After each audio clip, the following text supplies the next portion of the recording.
আসসালামু আলাইকুম ওয়া রাহমাতুল্লাহি ওয়া বারাকাতুহু। কেমন আছেন সবাই? আশা করি আল্লাহ সুবহানাহু ওয়া তাআলা সবাইকে অনেক অনেক ভালো রেখেছে।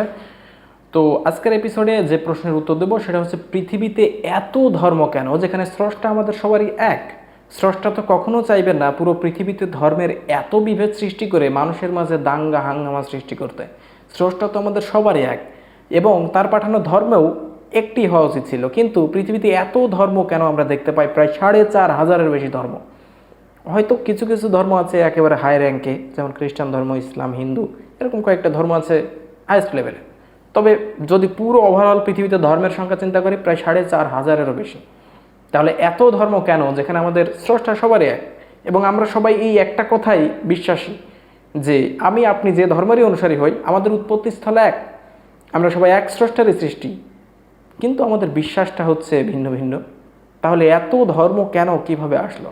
খুবই গুরুত্বপূর্ণ প্রশ্ন, আর এই প্রশ্নের উত্তর আমি আমার চ্যানেলে এর আগে অনেক আগে একবার দিয়েছিলাম। তবে সেই ভিডিওটা একটু সমস্যা থাকার কারণে আমি এটা আবার নতুন করে তৈরি করছি। তবে এই ভিডিওটা আপনারা প্রচুর পরিমাণে শেয়ার করবেন, কারণ খুবই ইম্পর্টেন্ট ভিডিও, অনেক বেসিক, পুরো বেসিক একটা ধারণা পাবেন আজকের এই এপিসোডে। প্রথমে ছোট একটা উদাহরণ দিয়ে শুরু করি। কারণ আমরা আমাদের বাচ্চাদের যখন স্কুলে দিই, বাচ্চারা যখন ছোট থাকে, তখন কি আমরা একবারে কলেজে ভর্তি করি, একবারে কি ভার্সিটিতে ভর্তি করি, অথবা ক্লাস 10-এ ভর্তি করি?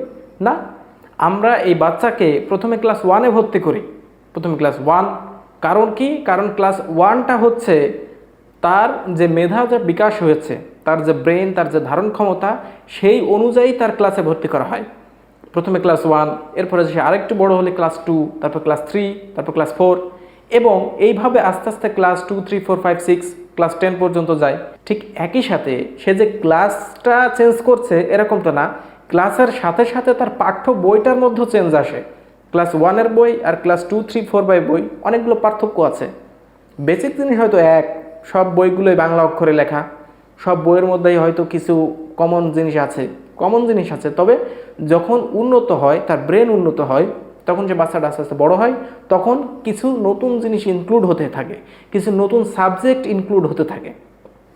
ভালো করে উদাহরণ লক্ষ্য করুন যে এই বাচ্চাটা যখন বড় হচ্ছে, আস্তে আস্তে সে উচ্চতর ক্লাসে উত্তীর্ণ হচ্ছে এবং একই সাথে তার পাঠ্য বইটাও আগের থেকে চেঞ্জ হচ্ছে, ঠিক? এবং এই বাচ্চাটা যখন ক্লাস 10-এ উঠবে, তখন সে এসএসসি পরীক্ষা দিবে, ঠিক? এসএসসি পরীক্ষা দিবে। এখন এই এসএসসি পরীক্ষা দেওয়ার সময় সে কোন ক্লাসের বই পড়বে? ক্লাস 9-10-এর বই, ঠিক? ক্লাস 9-10-এর বই, 9-10 2 বছরে তো একই বই ব্যবহার করা হয়।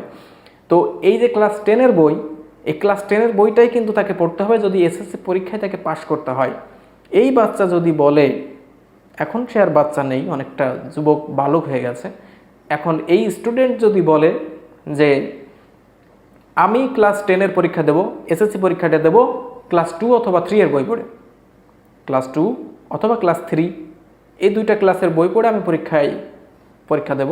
এখন এই স্টুডেন্টের ক্ষেত্রে পাশ করার সম্ভাবনা কতটুকু? যে জীবনে ক্লাস 10-এর বই পড়েই নি, ক্লাস 2 অথবা 3-র বই সে পড়ে, তার কাছে সহজ মনে হয় এটাই সে পড়বে এবং এটা পড়েই সে পরীক্ষার হলে যাবে, তাহলে সে নিশ্চিত ফেল করবে।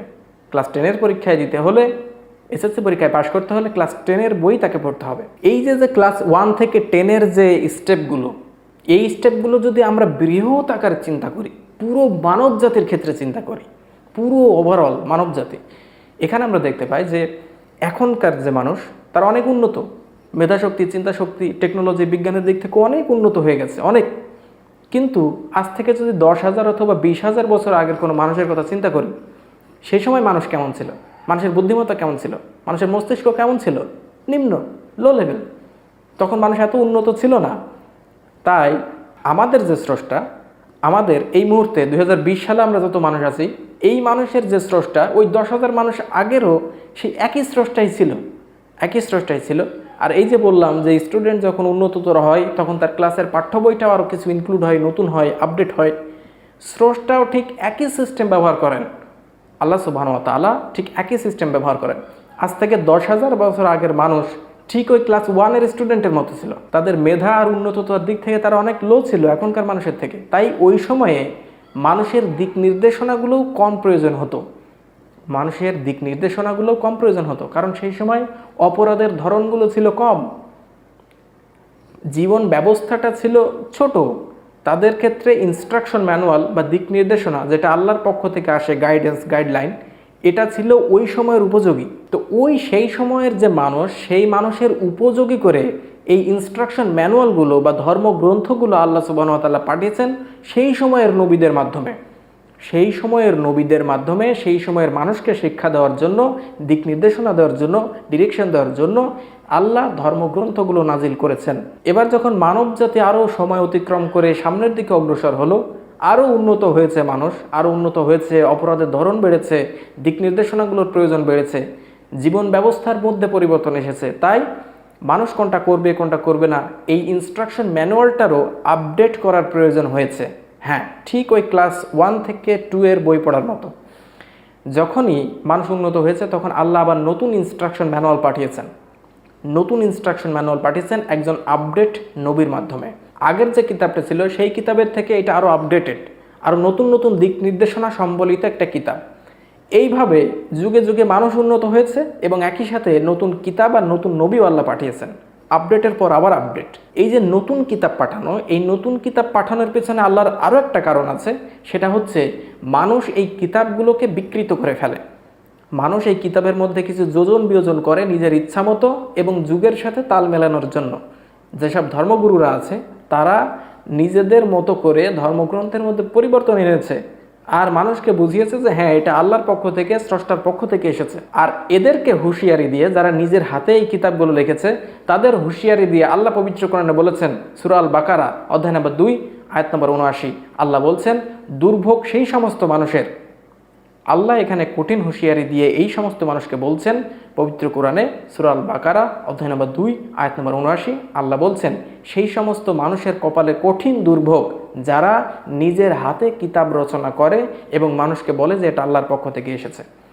এই সমস্ত মানুষ যেটা করেছে তাদের জন্য রয়েছে কঠোর শাস্তি এবং তারা যা উপার্জন করেছে তাদের জন্য রয়েছে শাস্তি। তাহলে আমরা বুঝলাম যে যখন মানুষ উন্নততর হয় কিন্তু কিতাবগুলো আগের মতোই পড়ে থাকে, তখন এই কিতাবগুলো যুগের সাথে তাল মেলানোর জন্য মানুষ কিতাবের মধ্যে পরিবর্তন সাধন করে, কিতাবগুলো বিকৃত করে ফেলে। তখনই আল্লাহ নতুন কিতাব আর নতুন ইনস্ট্রাকশন ম্যানুয়াল অথবা নতুন নবী দিয়ে জায়গাটা পূরণ করে দেন। এটাই হচ্ছে মূল সিস্টেম। এখন কথা হচ্ছে এই কিতাব আপডেট করার সাথে আল্লাহ সুবহানাহু ওয়া তাআলা যে কিতাবগুলো আপডেট করছেন যুগে যুগে, এই আপডেট করার সাথে এত ধর্ম সৃষ্টি হওয়ার কারণ কি? হ্যাঁ, এটার সাথে অঙ্গাঙ্গিভাবে সম্পর্কিত। এটা আমি বলছি একটু পরে।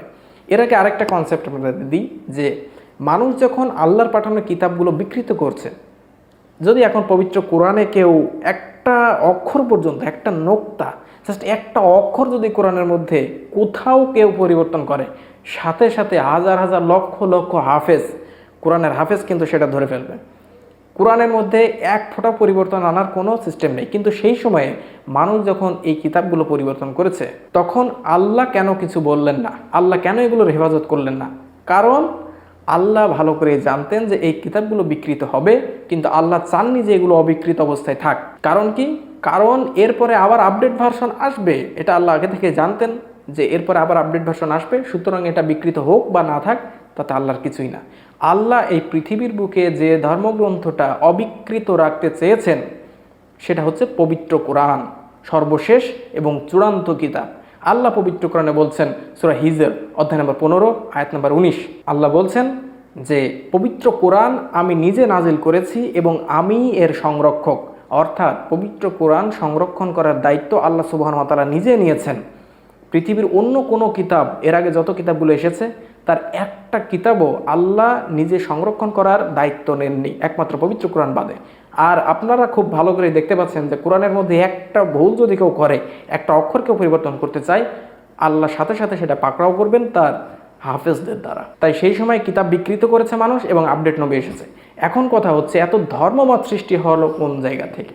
দেখেন, যখন বনি ইসরায়েলের কাছে আল্লাহ মুসা আলাইহিস সালামকে প্রেরণ করলেন নবী হিসেবে, একজন টিচার হিসেবে, তখন আল্লাহ মুসা আলাইহিস সালামকে একটা কিতাব দিয়েছিলেন, সবথেকে প্রসিদ্ধ 4খানা কিতাবের একটা, সেটা হচ্ছে তাওরাত।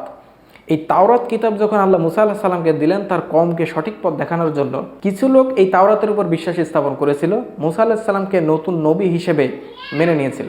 এবারে যখন এই তাওরাতের কিতাব, তাওরাতের বিধিবিধানগুলো সব মানুষ মানতে থাকলো এবং যুগে যুগে তারপরেও এই কিতাবের মধ্যে, তাওরাত কিতাবের মধ্যেও মানুষ পরিবর্তন এনেছে, তাওরাত কিতাবগুলো মানুষ বিকৃত করেছে। যখনই তাওরাত কিতাবটা বিকৃত হয়েছে তখন আল্লাহ আরও আপডেটেড নবী ঈসা আলাইহিস সালামকে পাঠিয়েছেন এবং ঈসা আলাইহিস সালামকে পাঠিয়েছেন একটা নতুন কিতাব দ্বারা।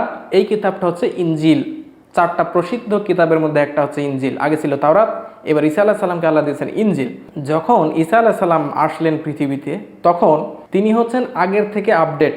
তাই প্রত্যেকটা মানুষের এই সময় উচিত ছিল নতুন আপডেট গ্রহণ করা, ইনজিল হিসেবে জীবন পরিচালনা করা এবং ঈসা আলাইহিস সালামকে নবী হিসেবে মানা।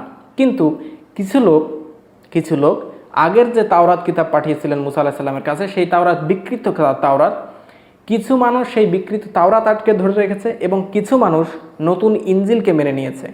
এই যে তাওরাত এবং ইনজিলের অনুসারী দুইটা, ইহুদি এবং খ্রিস্টান, এই দুইটা কিন্তু আলাদা ধর্মমত সৃষ্টি হয়েছে, আলাদা ধর্মমত।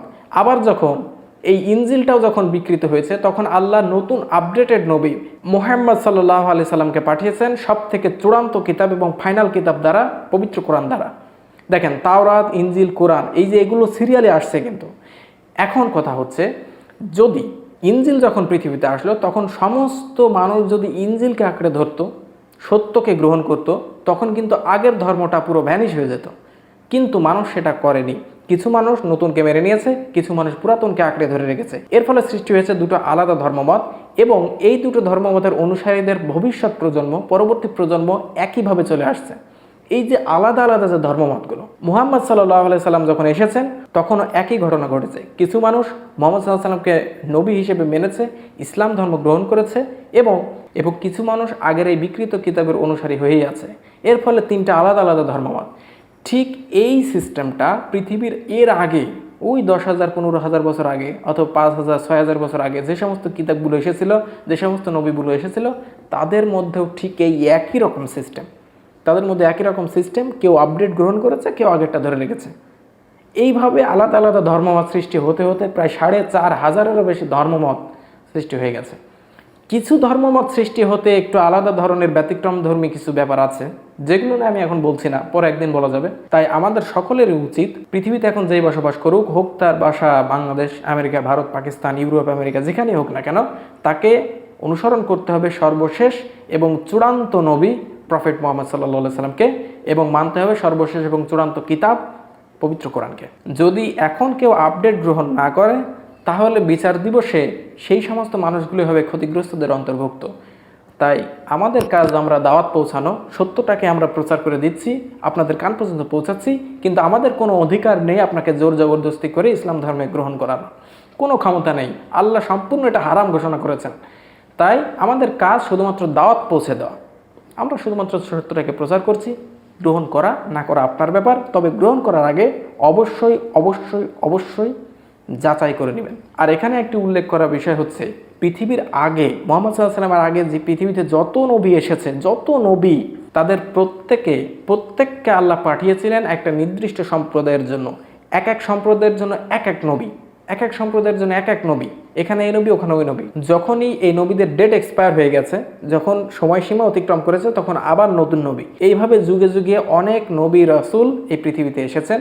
এবং বলে রাখা ভালো যে কোনো নবী কিন্তু পুরো পৃথিবীর জন্য আসেননি, কোনো নবী পুরো পৃথিবীর মানুষের জন্য আসেননি, একমাত্র মুহাম্মদ ইবনে আবদুল্লাহ সাল্লাল্লাহু আলাইহি সাল্লাম বাদে।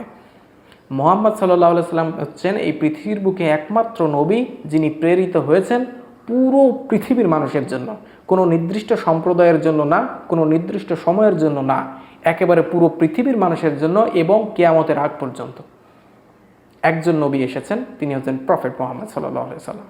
আর আল্লাহ এ ব্যাপারে পবিত্র কোরআনে বলেছেন সূরা আম্বিয়া অধ্যায় নম্বর 21 আয়াত নম্বর 107 এবং আরও আছে সূরা সাবা অধ্যায় নম্বর 34 আয়াত নম্বর 28। এই দুইটা আয়াত স্পষ্টভাবে ঘোষণা করছে যে আল্লাহ বলছেন, আমি মুহাম্মদ ইবনে আবদুল্লাহকে প্রেরণ করেছি পুরো মানব জাতির জন্য, কোনো নির্দিষ্ট সম্প্রদায় বা নির্দিষ্ট সময়ের জন্য না, সাল্লাল্লাহু আলাইহি ওয়াসাল্লাম। তাই বুঝতে পারছেন যে পৃথিবীতে কেন এত ধর্মমত এবং পৃথিবীতে একমাত্র সত্য ধর্ম কোনটা।